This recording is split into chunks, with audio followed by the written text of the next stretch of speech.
it play and call it work. Hello there, Wargamers, and welcome to another Space Marine Codex Supplement review with Luka and Steve here at MiniWarGaming.com.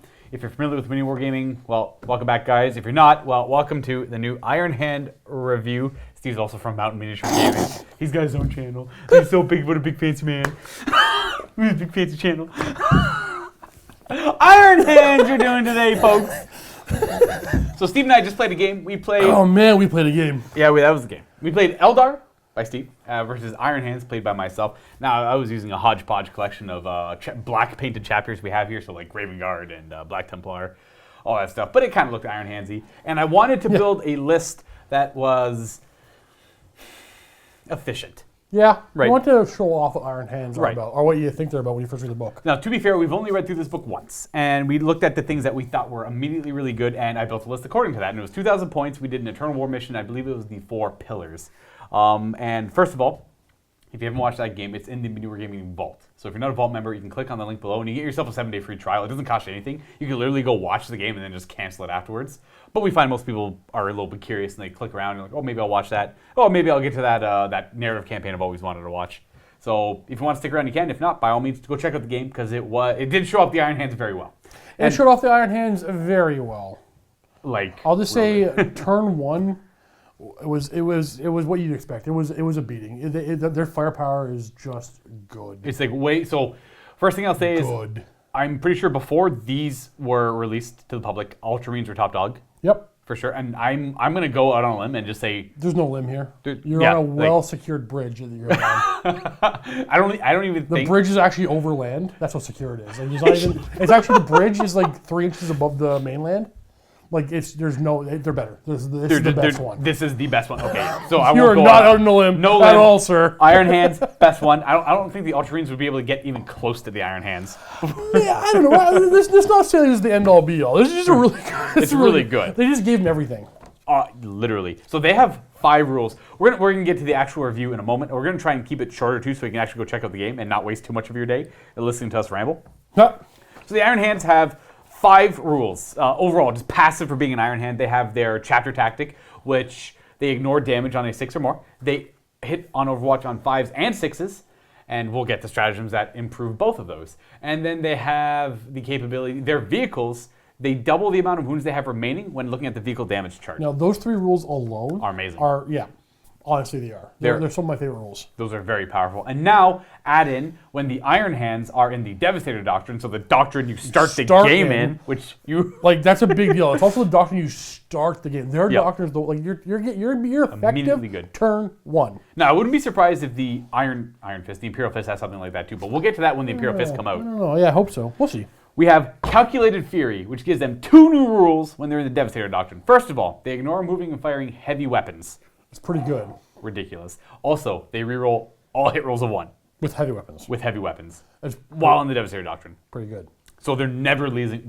So in my one game, I had in any way, there was no way I was changing. That doctrine. Everything in your army had heavy weapon, right? Yeah, I tried to build it that way. Your list, you had a scout sniper, you had stalker pattern bolt guns, and intercessors. I tried them out, and obviously a lot of people shy away from them, but I think they could perform very well in Iron Hands. So there's not even. I don't think there's much of a debate. You don't think I guess there's always going to be a debate, but no, right. This is it. Iron Hands. You taking the stalker bolt guns. I think they're particularly good. You're going to move if you need to move, and you're still going to fire out -3 AP. -3 AP on those, and 2 damage a shot with those. Yeah, you get a catechism of fire on them, and they're going to kill even the close vehicle. Right. Exactly. Yeah. Now, I know with intercessors with the bolt rifle, they could shoot 40 times with rapid fire at 8 with a stratagem, though. With a stratagem. These guys could target characters with a stratagem. Right. Which did have an impact on that game. It made me deploy... I played all the way Eldar. I'm using Lee's army from the studio. First time I played it.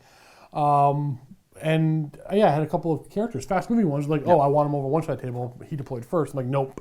Other side of the table. I don't want to deal with that. And then just... shooting them right away. It forced them to be maybe in the not most optimal position. And if they did ever poke their heads out, well, that's 10 stalker bolt rifles that were probably going to take them out. Yep. Well, that's why they weirdly enough. So you had a list of a lot of really good shooting things, but they were the scary. Well, they weren't the scariest to me. They were the thing I needed to deal with right away. Right. So that my Farseer and my Otter could come out. Could actually pop their heads out and do things. Now, that's pretty much it for their passive abilities. And that is definitely nothing to scoff at. That is amazing. Those 5 abilities all in conjunction make a very solid, powerful chapter. Good. And this is the 4th book that we've seen. Yep. We haven't seen the last 2 yet, obviously. What I want to say, and this is a point that Steve brought up during our game, is that every chapter, you have to approach them differently when you play against them. And that is what you ideally want when it comes to the Space Marine chapters. It's so cool that's true, though. Yeah. You want to... It's almost like 30K in a way. You're playing against Iron Hands in 30K. It's very different than playing against Thousand Suns in 30K. Well, I guess I shouldn't use Thousand Suns, but like Imperial Fist in 30K. Yeah. It's going to be the exact same in 8th edition. They're all going to play vastly different. The Raven Guard, crazy different. I remember a while before even the first one was released. I saw some YouTube videos of people saying, oh, "What are you doing with this? It's a money grab." It's it's like honestly, you play Iron Hands with this book. Drastically different than you play Raven Guard with their book or Ultramarines with their book, and that's cool. Like it literally is 6 different factions, not one anymore. Right. It harkens back to the old days of Warhammer when you had your very unique chapters. Or back when probably in my Warhammer 40K career, I guess you can say, the greatest book that ever came out was Traitor Legion. Oh my! Back when goodness. Everything played differently, everything had its own flavor. This is it again. No, I would love to see Games Workshop do that for the Legions as well. But just keep Chaos Space Marine Book 2 as is and just release Legion supplements. That'd be super cool. Yeah. You know what? I wouldn't be surprised if they wouldn't do that. Actually, it makes sense they would. That would make 100% sense. Like after this, if they did that, not true. Please do that, Games Workshop. That'd be awesome. Right. I'm not saying I know they're going to do that, but I wouldn't be surprised if they did that. Anyways, you heard it first from Luka at MiniWarGaming. Yeah. Expect Chaos Space Marine Legions coming out right after Space Marine chapters. Let's just start making stuff up. Obliterators are going to go back Hey, down. don't kick the plastic Thunderhawk. We haven't painted it yet. Please. Sisters of Battle will be delayed for 3 more years. Okay. Oh yeah, focus. Let's glance over the Warlord traits. Now, I want to note that I find everything in this book to be really good. Yep. When we were looking at some of the other books, we thought, that's not that great. Only one or two of these things are good. If you haven't watched the Raven Guard review, Which is coming on the same day, I think. They're both this and the Raven Guard, so you either watch that first or this one first. Okay, so I'm not no spoilers, but like just how I feel in the moment is the Raven Guard. If you watch that review, it's not at no point we're saying that book is amazing or too strong. But it feels like Raven Guard. But it does. It feels like Raven Guard, and the bat rep was close, balanced, and interesting. Right. This one feels really strong, and it's going to be a lot less forgiving for your opponent, as you'll see in the bat rep, and a lot more forgiving for you, as you'll see in the bat rep. Right. I think that any player... So this book is strong, and you're going to notice that in our bat rep, and then Raven Guard, they're fine. They're good, because the Space Marine Codex is still really good. Keep that in mind. This is working with the the Space Marine Codex. An already really strong Codex. It's just adding to an already really strong book. And I guess, again, one more thing I want to mention before we get into the Warlord traits. I digress a little bit. One thing that does scare me about this kind of stuff, I mentioned it earlier, off camera. Back in 7th edition, the power creep was so real on the codexes that they were releasing. And it wasn't in the form of like, oh, these guys just do 8,000 damage, these guys do 8,000 damage, whatever. It's the fact that they all ignored core rules of the game. So, which is... Let me add something to that. Boom. You said back in 7th. That has been the history of... Right, that's true. I've had the most experience in 7th. Yeah. Okay, that's when you really... I was really into it. It's part of the game that we play. It's part of the hobby we play. Right. The next book will always be a little bit better, a little more interesting. And ignore a little bit more rules. And then it gets way out of hand and they have to redo an edition. Yeah. But I'm not saying that negatively. I'm like, okay, so I don't play Iron Hands.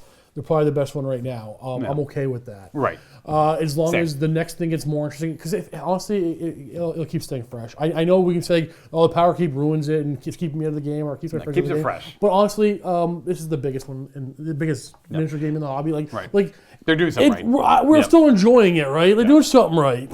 And then that's the last thing I'll mention before we get onto the Warlord traits. But yes, the power creep is real.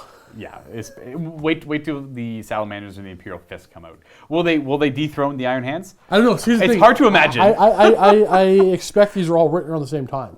That's true. So you take that is probably true. I'm assuming we don't know how the Games Workshop works internally, right. But let's say the Codex is written and then all 6 of these supplements are written around the same time. Well, one of them is going to be the weakest of the 6. Yeah. Doesn't mean it's bad. One of them is going to be the strongest of the 6. Doesn't mean it's overpowered though. Maybe you're going to have that, right? Like yeah. And it's also taking the fact that how long did it take for these to come out from the Ultramarine and the White Scar books? Not that long. I think it was like a month. don't remember. It was about a month. Was it that long? It was about maybe, and then take that in consideration for the next books. Maybe they'll be a month or two, right? So, I would expect the same distance. Yeah. So they're all pretty much written at the same time, which is Oh, for safe sure. to say. Yeah. Take time things to print these. Yeah. So for sure. it's not like they're writing one book and then the next one's like, oh, we can do that, but Wait better. for community feedback. No, they're all happening together. These are all written at the same time, and it just so happens that the Iron Hands so far seem like the best. You know what? We'll figure out how to counter them eventually. Whatever. I don't care. There's ways to beat it, and there's ways. You know what's cool about this? I don't know. We're getting off track. There are no Iron Hand players out there. Yeah, right. I know two. Do you really? There was one. He was a younger guy who David came Wade's in. playing Horsehair, see? But Okay, yeah. There's the remember that kid who came in to play Josh? He was playing Primaris Iron Hands back in the old building. He actually. no. So Really? Well, good for that kid. I can't remember your name. I apologize. Meet a lot of people. Yeah. Though, basically what we're trying to say is, I suspect there are going to be plenty of ship jumpers. And my real estate agent Damien also plays Iron Hands. Does he really? Yeah. Yeah. No way. Yeah, he does. Wait, hold on. Your real estate agent plays Warhammer? Yeah, I do. Well, that's how I met him. Really? Yeah. But he came in as a guest one time. And he's a real estate agent. So I'm like, whatever, sure, why not? Okay, so those guys are cool to play Iron Hands, Yeah. but I expect we're going to see a lot of people jumping ship. And again, unless maybe salamanders or fists are better. Right. But either way, let's actually get to this book. We've been going for a long Meat time. of the book. Okay, the warlord traits. Looking at them right away, there's a lot of them you can use right away. Okay, one of them, all flesh is weakness. They have a 5 up to ignore damage. It's just better than their 6 up. That's whatever. Fine. Sure, yep. Death guard. Boom. Done. For your warlord. The Will of Iron, it gives your warlord trait the ability to deny psychic power. That's never the worst. If you have nothing else to take, that's always sure. And if he's a librarian, he can deny 2. Adept of the Omnissiah, he can repair a vehicle like a Tech Marine does, but he can only repair 1. But if you are already a Tech Marine, you can do D3 plus 1. Yep. That's also useful. I probably use that. That's probably one of the ones I'd use the most because of their synergy with vehicles. Student of History, I like this one a lot. It was released on the community site. Yeah, this is the one that allows you to consolidate up to 6 inches instead of 3, and you don't have to go near the closest. So if you're familiar with the older editions of the game, that's hit and run.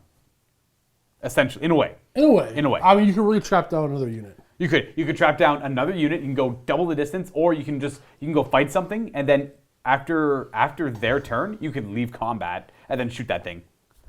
Now let's just remember though, like it's still just a Space Marine character. Right, that's true. It's not like you're doing Smash this to Captain. It could be a Smash Captain. It could be. Right? It's not like it's like a whole unit. Yeah, it's good.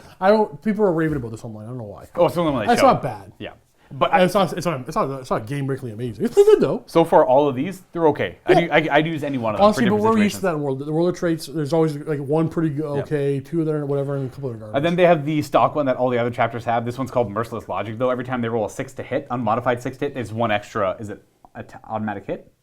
Attack. Yeah, and 1 more attack. Yeah. So all the other chapters have gotten this so far. I don't know why, but it's just something they've done. Maybe they can't think of a 6-1 for all of them, so they decided to give them all this one. And then target protocols. You choose 1 friendly Iron Hand unit within 6 inches of your warlord. I think this is probably the best one. It could be the best one under certain circumstances. It's not blow your mind powerful. You once per phase, once that phase, and you do it in your shooting phase. You choose 1 unit. They get to do 1 hit reroll, 1 wound reroll, and 1 damage reroll. So like a las cannon, it's not bad on, or like a flak missile kind of thing too, if you really wanted to. That's the one I use the most, or the Adept of the Omnissiah to repair. I think that one the most. I think I'd use one of those 2 mostly, though I do like Student of History, and I really do like Will of Iron as well. I just like being able to deny. Want to go over to? Sorry. I was going to say Will of Iron also specifically good. That works well with the stratagem. I know. In the back of the book too. Again, this is the second book in a row, maybe third, fourth in a row, where whatever all the stratagems really complement what's going on beforehand. So when you first read the Relics of Medusa, did any of them stick out in your head? The Iron Stone right away. I think that one sticks out to me right away. This is the one they showed online. Every friendly vehicle within 3 inches of you reduce the damage they take from shooting attacks by 1 to a minimum of 1. So it's serpent shields on a wave serpent. Yeah. Which is good for already durable vehicles that have a 6 up to ignore damage. Yep. It's really good. I think that one is quite good. That's the best one. It's the only one that I look at. It's interesting to me. I think that pairs well with a Tech Marine with the Warlord trait that increases healing. So all of a sudden your vehicles are taking 1 less damage and they're getting healed more. So it kind of works in conjunction there.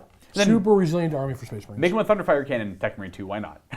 Because Thunderfire Cannons are pretty good now too. Yes, they are. The rest of the Warlord traits are mostly just weapon upgrades. Yeah. They're different, situationally good. They have like a really good power axe that's strength +3, -3 damage. Weirdly enough, this is the shooting army, but they have a lot of combat weapons here. Yeah, and the Aegis Ferrum, Primaris model only, +1 to his toughness characteristic, and he reduces the amount of damage he takes. That one's by also 1. not bad if you want to go Smash Captain or whatever. Well, it has to be a prime. You can't do a Primaris Smash Captain. Well, I guess you can't. It had to be like a Gravis Captain. Well, we have a Primaris jump character with Corax. That's what I want. It's true. The Mind Forge, better. It's a better force weapon. The Ironstone, the Tempered Helmet. Every time you spend a command point, you on a 5-up, you get it back. So that's like a kind of a random generic I hate one. those. Those are boring to me. I don't Yeah, like those. that I usually try not to take them either, because though I find that the stratagems for these guys are really powerful, so maybe taking that would help your stratagems out a little bit more if you were to eke out a couple extra command points. And then the Gorgon's Chain gives you a 4-up invulnerable save, and then -1 from the wound roll for shooting attacks that target you. Now I'm only mentioning that because that's actually a shout out to the Heresy, because the Iron Hand Legion trait is any weapon that shoots at them is -1 strength. That's right. You're right. Yeah. So it's kind of similar there. And now for the special issue war gear, I'm going to power through this one because it's not that great. They have the same stock ones. They have the Adamantine Mantle, the Artificer Armor, Mastercrafted Weapon, and Digital Weapons. So all the chapters get this. That's the +1 damage on a weapon of your choice, 2-up armor save, 5-up invulnerable save on the Artificer Armor, a 5-up to ignore damage from the Mantle, and the Digital Weapons just let you do a mortal wound in close combat. Now, what they get that's unique is they can take the Teeth of Mars, which is a chainsword upgrade. It makes it -2 AP, 2 damage, and you get the ×2 strength against vehicles with that one. Yeah. So that's kind of cool against vehicles. It's like a power fist against vehicles. It's actually a chain fist against vehicles almost. Oh, the Bionics heals D3 wounds to a character. I think that's pretty good. The automatic Bionics. The problem is these is weirdly enough, none of them are amazing, but they're all good. And I want to use multiples of them. You can put them on sergeants. I know. Well, I want to make a Smash Captain with +1 damage and the automatic right? You can't do that, but there are a couple of good ones here. And then the Fortis Pattern Data Spike can only go on Tech Marines. I would use this one a lot. When you roll the Blessing on the Omicide ability, the ability to heal models, you roll 2 dice and discard one of the results. So you can. I'm gonna have a little squadron of Leviathans, or even just Dreadnoughts in general. Yeah. With my Warlord, with the Adept of Omnissiah, and this thing. Just to roll 2 dice, D3 +1, pick the highest. Would you rather have another character nearby with the Lordstone or the Ironstone? Oh, that's fair. Yeah, you buy the extra relic. Yeah, you buy the 100%. I think that's true. Because you're not gonna. It's gonna be hard to kill those. It's gonna be hard. It's gonna be too. And your Tech Marines have a 2-up armor save. It's gonna be 2 Tech Marines too because they start shooting one Dreadnought or they hit a different one. You repair them both. Yep, and there's also a stratagem that allows your Tech Marines to heal twice. No way. Yep. You tell me everything we can do good, we can do even better with our strategy. Exactly. It's weird. It's crazy that this book gets that. And then the last, every chapter gets specific strategy bolts. for every one of our special rules. Yeah, I think that Games Workshop did an amazing job writing these stratagems, as opposed to, unfortunately, the Raven Guard. Well, okay, go watch that video. Yeah. So the Haywire bolts are their special ammunition. Oh yeah. So the Haywire bolts, whenever it has to be on a bolt gun, and whenever you wound a vehicle on a 4 or more, they suffer D3 mortal wounds in addition to its normal damage. It's pretty good too. It's really good too. You can put that on Intercessor Sergeants. Yeah. So if you roll anybody. Yep.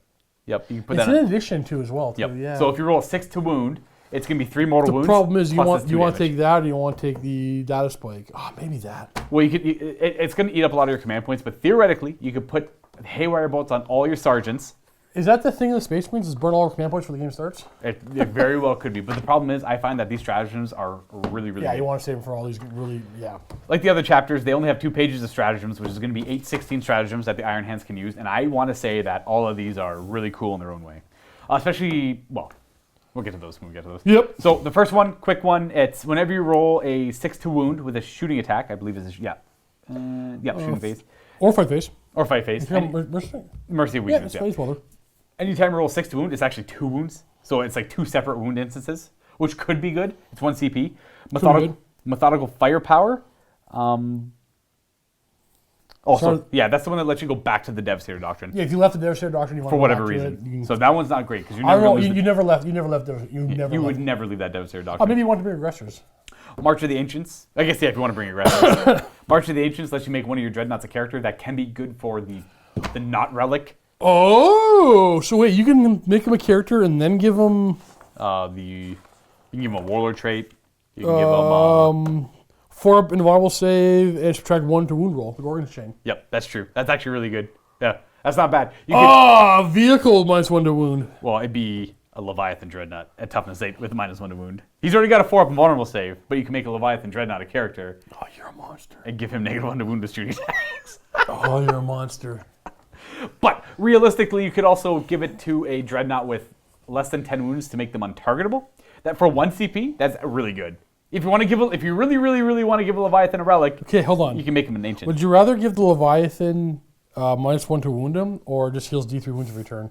So you repair him and heal D3. The auto Medicaid Bionics on the Leviathan Dreadnought. So you heal him, and then you repair him with the Tech Marine. And the best part about that character Dreadnought, he's actually not bracketed until he's at like 2 wounds. Oh my goodness! Or like 2, I think it's 3 wounds, maybe. He's bracketed at 3 wounds, yeah.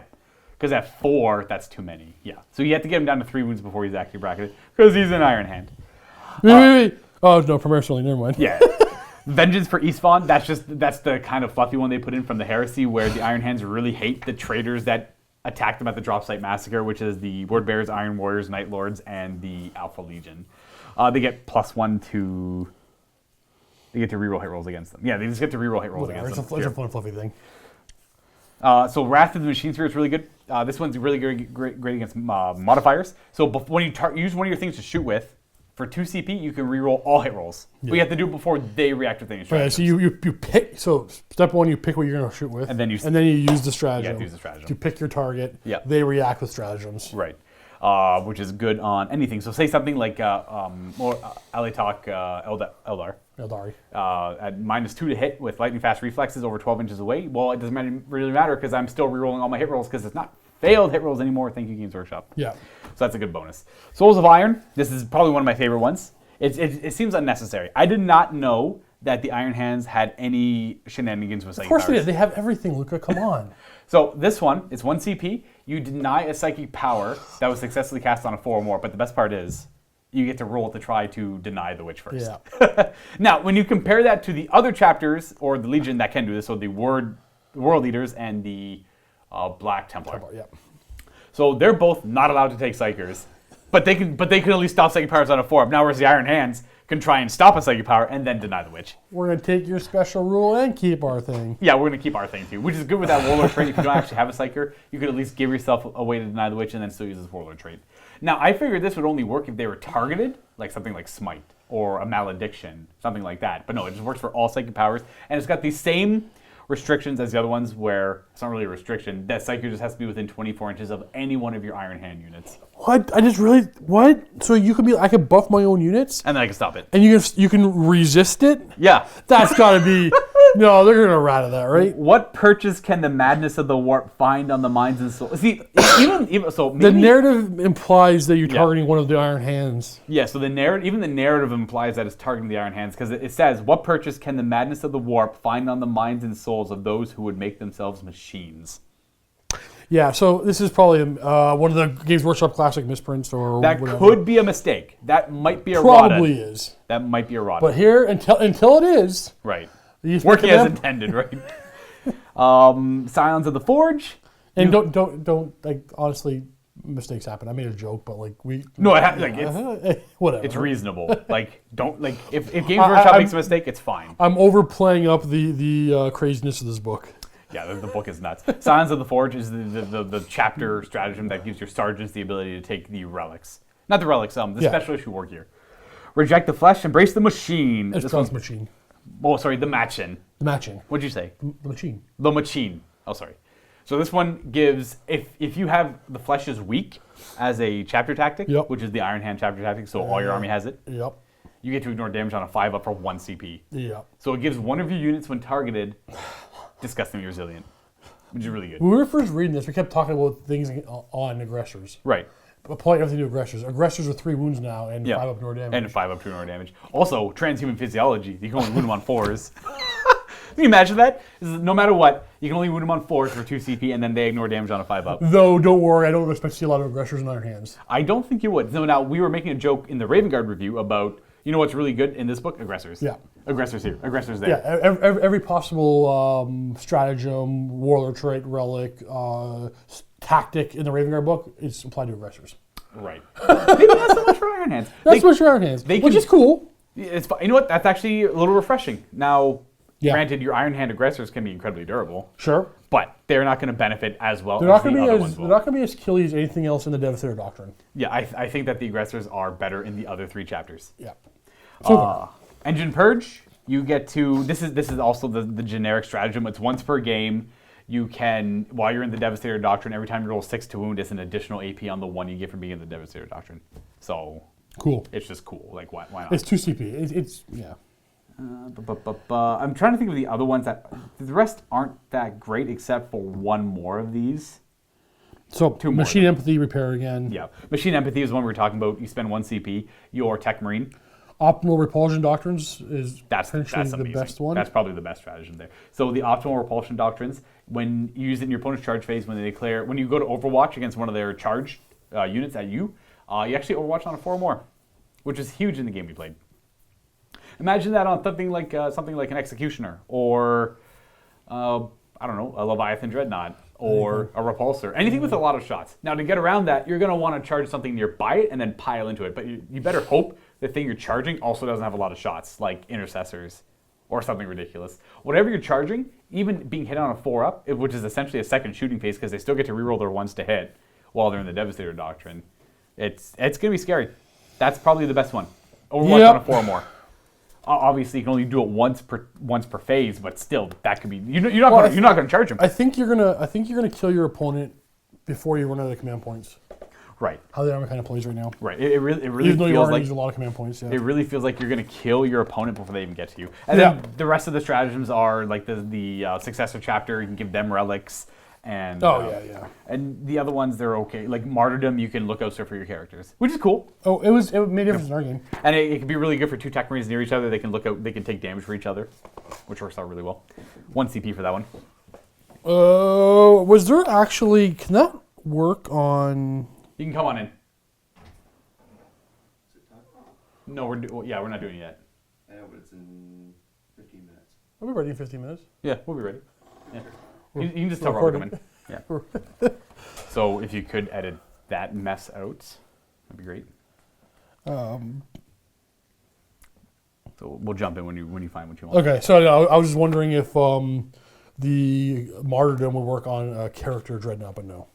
Oh, it's infantry only. Yeah, infantry. Yeah. Yep. And No, it would work. Oh, it would work? When for the Iron Hand character. Oh, so the infantry takes the wounds instead. Yeah. Okay, so now So you can even look at story wounds off of your character Dreadnought. Yeah. Interesting. Pretty good. Not amazing, but it's still pretty cool. And the last thing to talk about is the discipline, which is really good. Technomancy. Technomancy! So your librarians can choose to go from the Technomancy, they have to take everything from the Technomancy, or they can go from the other one, depends if they're Phobos or not, or whatever. Hey, one of the powers is repair a vehicle, D3 wounds. That's crazy. It's going to be hard to kill vehicles in Iron Hands? It's going to be near impossible to kill Iron Hand, unless you kill them in one go. That's going to be hard all the time. I know 16 wounds to get off of a repulsor is very easy. Especially when it takes 1 less damage from all your shots. Or that Leviathan Dreadnought, that's -1 to wound. That's also taking 1 less damage from all your shots. And you're only really affected. It very much seems like Iron Hands, you have to kill that vehicle or don't shoot at it. Yeah. Do not shoot at that vehicle unless you're killing it in one go. It is what it is, right? You know what? We played 1 game. It may not even be that bad. Oh, right, this actually, what if this is bad? What if we're like just cute from our one game? I think, I did a little bit of research online last night before this, and everyone's like, yeah, no. You're not really, like I said, you're not out in a limb here. No. So the first psychic power is Blessing of the Machine God. Goes off on a 5, which is nuts. You choose a vehicle within 12, they get +1 to hit. With all their shooting attacks. No, just +1 to hit. Yep. Which doesn't really matter. So you hit a little bit better in close combat. But we're talking like, not that it matters for Leviathans, because they hit on 2s, they ignore moving and firing heavy weapons anyways. But other Dreadnoughts, Contemptor, no, they already hit on 2s as well. I guess the Executioner. Or a Repulsor. I like the... what else would you use it on? A Land Speeder? No, not enough shots. That's not enough. It'd be... Executioner, Repulsor? Yeah. That's a really good psychic power if you choose to bring one of those new primary. The more shots you have, the better. The more shots you have on the vehicle, the better its use is, right? So the 100%. primary vehicles are just going to be primed for it. And you can... Also Leviathan. Yeah, but it already hits on 2s. Well, yeah, if you're going up against Eldari. That's true, yeah. Inari. I think this is just a good power to bring almost all the time. Yep. It seems really good. Also, it works on Titanic Space Marine vehicles, except you have to get it off on an Ape. I can't think of any Titanic Space Marine vehicles you want to use that on. I think Objuration Mechanicum. It's very good too. Yeah. It's 7 to cast. You basically put it on an enemy unit. It's what, 18 inch range? Yeah. And all the weapons have to get shot basically. Any ones to hit does a mortal wound. That's going to make people not shoot. Well, when you think about it, it all depends on the unit you're targeting. Because I thought about that. That's obviously really good against a 40-man rapid-firing squad of cultists. Yeah. They're never going to shoot that. They're going to lose a third of their cultists every time they fire if they're in rapid-fire range. Intercessors, if there's 10 intercessors just sitting there rapid-fire 40. Yep. They're not going to want to do that. That's going to be 3 dead intercessors on average, maybe 3.5. That can really shut down an opponent's, and it's only 18 inches range, so you have to. But it makes people make poor decisions sometimes. And that's what it's for. The Fury of Medusa, it's a line, and it does more wounds to vehicles. Yeah.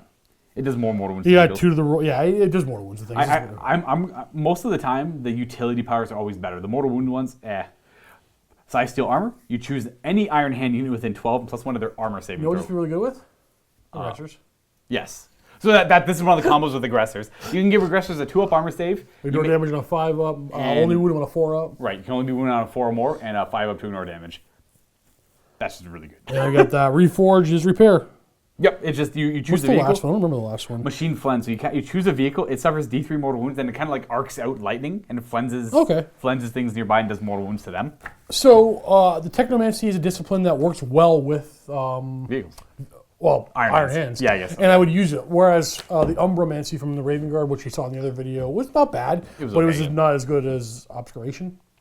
Yeah, there's Shadow Step in the Raven Guard. Yeah, that one could be really good, though. You're right. There was the one power that could be really good, but I think I agree the Obscuration for Raven Guard was generally a little bit better. So I got nothing negative to say about this book other than I don't want to play against it again. I honestly cannot think of one negative thing to say. It's not confused. I don't feel like this book is confusing itself, and by that... Yes, that's a good point. Right. This book, you know what they're going after. Right. There's no like, oh, they can do this and this. It's like they do this thing really well. They get really tough and shooty real fast. And their vehicles are nigh unkillable with the right builds. Yeah. And anyways, guys, that is the conclusion of this Iron Hand Codex supplement review. How many of you are going Iron Hands? I wouldn't be surprised if, you know what, there's nothing wrong with being a bandwagoner. You know what, whatever. I'm going to do it too. Are you? I'm going to paint all the left fists on my Raven Guard silver. I didn't put the transfers on yet. Nice. I'm not doing that. Nice. More Iron Hands. Just make sure. Oh, actually, hold on real quick. So I know we're done, but I actually wouldn't do that. No. It seems to be, from these 2 books, Raven Guard like Primaris. Right. Iron Hands, like the old not boys. so much. Yep. They don't mind Primaris. Not that they don't like Primaris. Like Iron Hands, you have an older collection, still make good use of all the older models. Whereas I find Raven Guard are leaning more Primaris. Right. Things with your older collection, too. Again, before we finish, I forgot to mention this in the review I want to do. Land Speeders, amazing. Oh, yeah. Like Iron Hand Land Speeders, Assault Cannon, Heavy Bolter. Cheap. Ignore that penalty for moving and firing, rerolling ones. Worth it. You can bring fast reaction in an army that's kind of slow. 210. So that's 224 points for 3 of them. And that's 3 assault cannons and 3 heavy bolters that are moving 16 inches a turn. And 20 inches, I think, with 3 of them as well. Oh, maybe, actually, yeah. And they reroll ones on their own. They're very independent. And they can just mow down screens. They can get to your opponent's backlines right away, kill those like annoying cultists. I want to see, there's probably going to be your fast attack choice when you build a battalion or a brigade. Yep. Oh, yeah. And you know what? If you're going to, 100%. If you're going to do brigade. Thunderfire cannons. Yep. Yeah. Oh, Thunderfire cannons are amazing because you get the Tech Marines with them too, which are amazing. Yeah, so, either way, all your old stuff, very good in Iron Hands. Not that they're not good in other ones, but... Centurion Devastators. Guys, your old stuff works really well with the Iron Hands. Please don't sell them. Use them. And make sure when you go to your local gaming store, cower in the shadow of your new overlords, the Iron Hand Codex Space Marine Supplement. If you guys haven't checked out the battle report that both Steve and I did, and you're not a Vault member, click on the link below. I wouldn't bother. Click on that link below and get yourself that 7-day free trial and watch the Eldar suffer! Happy wargaming, everyone. Here we have the table set up for the 4-pillar scenario out of Chapter Approved. Now, this is one of my favorite scenarios out of the book, except it has a twist. The twist is there's 4 objectives, and only troops can score these. So Steve could put a tank on it, could put walkers, I could put a tank on it. Doesn't actually score it. So only troops can score objectives. And at the end of every battle round, whoever holds the most objectives, so if we both hold 2, it's 0 points, doesn't matter, you get 1 victory point.